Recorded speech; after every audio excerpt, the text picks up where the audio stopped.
Bonjour, on se retrouve aujourd'hui pour la deuxième partie de la réalisation des luminaires en chaîne qui supportent des lampes GU10. Alors pour ceux qui ne savent pas trop ce que c'est que les lampes GU10, c'est ce format de lampe avec ces petits crochets qui servent de baïonnettes, on les enclipe facilement. Ces petites lampes, alors on les trouve un petit peu de plein de sortes, on va dire, avec des dépolis. Donc dépolis, c'est ici, ça vous diffuse la lumière très large. On les retrouve avec des petites lentilles de Fresnel, c'est-à-dire qu'un petit système qui concentre un petit peu plus le faisceau lumineux. On les retrouve avec un tas de puissances différentes. Alors essayez de savoir lire ces petites infos ici sur les emballages. Souvent c'est à l'arrière. Alors ça vous donne plein d'informations. L'angle d'éclairage, vous avez un angle qui est dessiné, l'angle d'éclairage. Plus l'angle est fermé, et plus ça va éclairer très serré. Donc là j'ai privilégié des 36 degrés pour ceux que ça intéresserait d'utiliser. J'ai utilisé 36 degrés, comme ça j'ai pu les mettre au-dessus du plan de travail, du plan de travail de l'îlot central. De cette façon j'ai pu régler la hauteur de mes lampes pour avoir un éclairage juste au-dessus et que ça ne parte pas trop sur les côtés. Parce que si j'aurais utilisé ces lampes là, j'aurais eu un éclairage quasiment à 90 degrés, au moins 90 degrés. Et c'est pas ce que je cherchais. Donc on peut trouver un peu toutes sortes de lampes. Donc on trouve sur l'emballage, on trouve toujours l'angle d'éclairage, on trouve la puissance. Alors ne cherchez pas des puissances en watts au niveau puissance lumineuse. On ne peut pas comparer des LED, des éclairages LED avec les anciennes lampes à incandescence à filament tungstène comme on avait il y a encore quelques temps. Donc je disais, on ne peut pas comparer l'éclairage d'une LED avec l'éclairage d'une ampoule standard, même pas une ampoule halogène. De toute façon on ne peut pas les comparer. On peut juste se fier à l'unité de mesure qui est ici, qui s'appelle les lumens. Souvent c'est écrit un L et un M à côté. C'est l'unité de lumière que diffuse la lampe, et qu'avec ça qu'on peut faire une comparaison. On peut pas dire j'avais une lampe de 40 watts, à côté je vais mettre une LED qui correspond à 40 watts, ça n'existe pas, on sait pas comparer ce genre de choses. Donc voilà, vous regardez toujours les lumens, donc la quantité de lumière diffusée par la lampe. Là au moins vous aurez quelque chose, vous pouvez savoir si votre lampe est dans les faibles lumens, comme celle-ci par exemple. Alors celle-ci par exemple, vous voyez de tête, je sais même plus. Alors là on annonce 75 lumens par watt. Et elle consomme combien? Je sais même plus. 5 watts trop. 5 watts,3, ce qui nous fait 400 lumens. Vous voyez, c'est écrit, j'efface la marque, c'est écrit ici en haut, vous avez les lumens. C'est qu'avec ça que vous pouvez vous repérer. Donc vous retrouvez des petites comme ça, à 300 lumens, à 280 lumens. Donc si vous avez quelque chose à éclairer, pas trop important, juste une petite zone à éclairer, vous pouvez prendre des petites puissances de lumens. Et si vous avez quelque chose où il faut un peu plus de pêche, regardez pour retrouver les plus élevés dans la gamme de ces lampes là. Voilà, c'était un petit aparté autour des lampes, de ces lampes GU10, mais le lumen c'est valable pour toutes les LED, pour tous les éclairages, pour toutes sortes d'éclairages de toute façon en général. Voilà, c'est plus simple. Alors il existe des appareils que vous placez sous la source lumineuse et qui vous donnent la quantité de lumens dans le secteur de cette lampe. Voilà, donc là c'est pas le but, donc vous regardez sur l'emballage les lumens et pas les watts. Les watts ça sera la consommation de l'ampoule, mais ils sont toujours très faibles, c'est toujours des 4 watts, 3 watts, 3 watts 5, 7 watts pour certaines, mais c'est pas ça qui va vous donner la puissance lumineuse. Vous pouvez avoir des lampes de 5 watts, j'en ai déjà vu des 5 watts qui éclairent moins que certaines qui consomment que 3 watts et qui ont beaucoup plus de lumens. Alors c'est la qualité des LED qui fait que les LED sont plus puissantes, sont de meilleure qualité, enfin bref c'est tout un truc et souvent c'est chinois. Voilà, donc allez on y va, on passe dans la cuisine, mais avant on va passer sur le plan de travail pour pouvoir brancher et câbler toutes ces GU10, tous ces socles de GU10 dans les supports en chaîne. C'est parti. Là je vais commencer par enlever un peu de matière dans le fond de chaque côté où les deux fils du port GU10 vont devoir passer. Voilà, vous voyez j'ai fait quelque chose d'ovale, au moins ça va pouvoir laisser passer les fils pour les soudures et les gaines thermo après.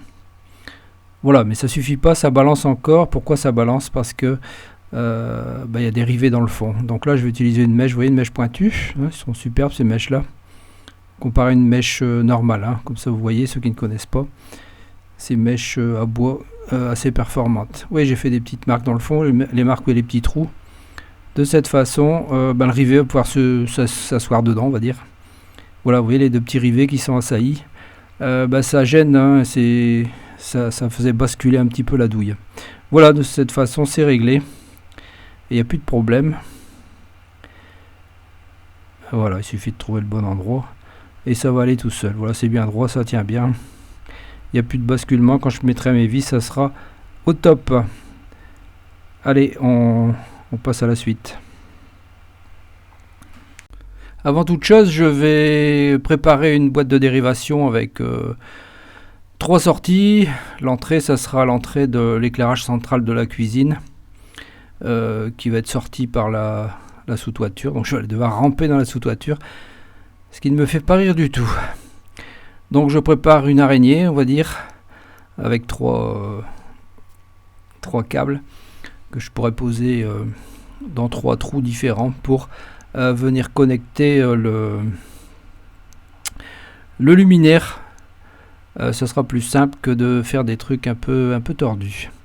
Voilà, tout est prêt, je peux aller ramper maintenant. Voilà, les trous ont été faits, les fils sont passés et je peux maintenant percer pour positionner les brides qui vont tenir les cache-fils du haut.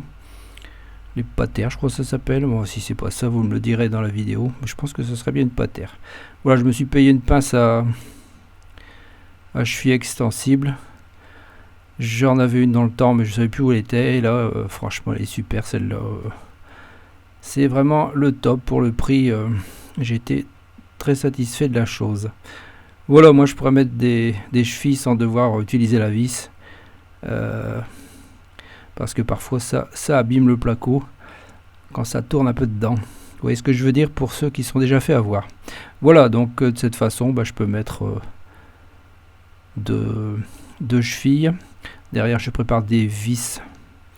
Donc c'est les vis des chevilles, bien entendu. Avec des rondelles. Toujours mettre des rondelles quand il y a un semblant de réglage.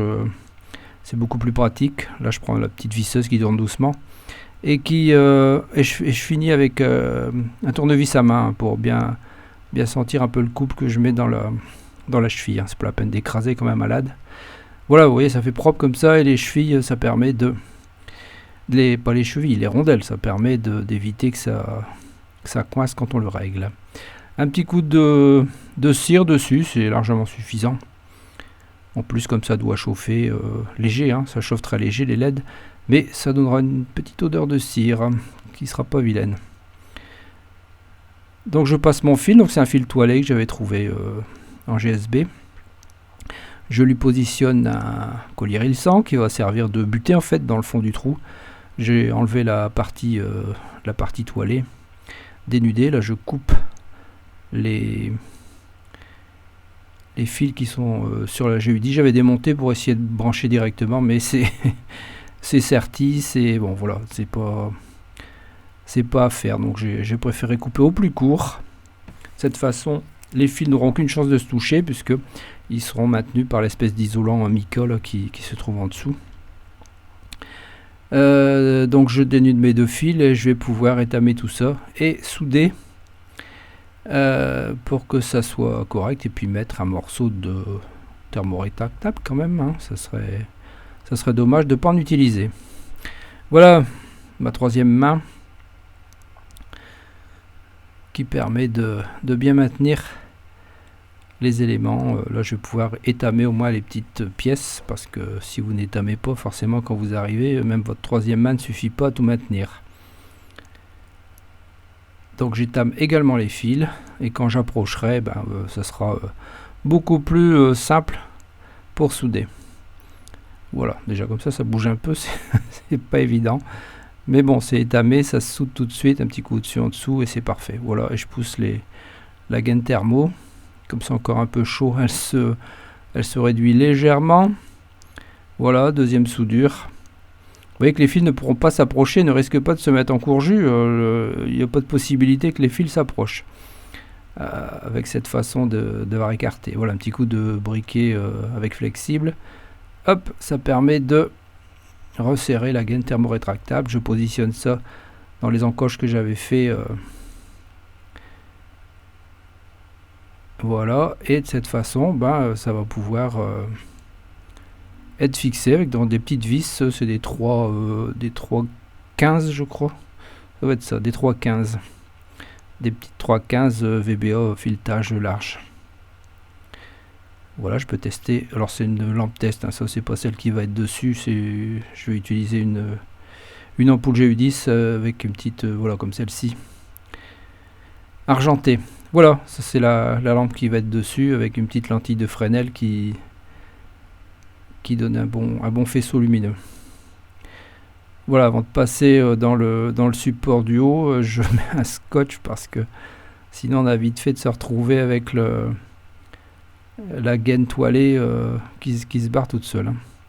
Voilà ce que ça va donner. Hein. Bon, là c'est raccourci au maximum. Mais voilà, c'est prêt à être posé. Avant tout, je mets un gros reel 100 à la pince. Voilà, comme ça le gros fil ne peut pas partir dans le plafond.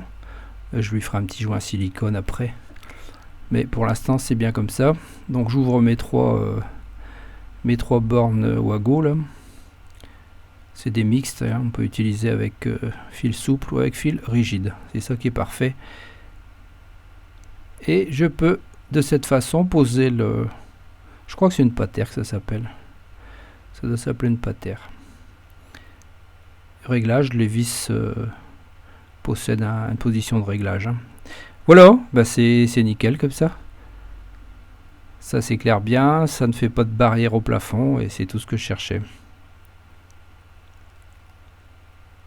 Voilà, cette vidéo est maintenant terminée. J'espère que vous avez apprécié cette réalisation. Je voulais donner un petit cachet à la pièce sans avoir de rupture au plafond. Si j'aurais mis une barre complète, j'aurais pu faire. Hein. Au début, j'y avais pensé en chaîne. Défoncer derrière pour enlever de la matière puis passer tous les fils, il y avait un support, mais quand vous regardez le plafond, vous avez une rupture au plafond et ça donne l'impression que ça marque une limite avec la pièce. Et ce que je ne veux pas justement, c'est d'avoir cette cuisine ouverte, comme son nom l'indique, c'est qu'elle soit ouverte, qu'il n'y a pas de rupture, qu'il n'y a pas un élément qui soit bien droit, qui va marquer, qui va faire une ombre, etc. Donc j'ai pris ces petits supports qui m'ont bien plu et qui, une fois que c'est mis, voilà, on voit à travers, je dirais, et ça gêne pas la vision et ça n'a pas, pour moi, ça donne plus d'espace. Hein, voilà, mais chacun ses goûts, bien entendu. On peut mettre des barres complètes si on a envie de mettre des barres complètes. Voilà, on se retrouve très bientôt pour une prochaine vidéo. À très bientôt, bye bye. Merci d'avoir regardé cette vidéo. À votre droite, une suggestion de vidéo qui pourrait vous intéresser.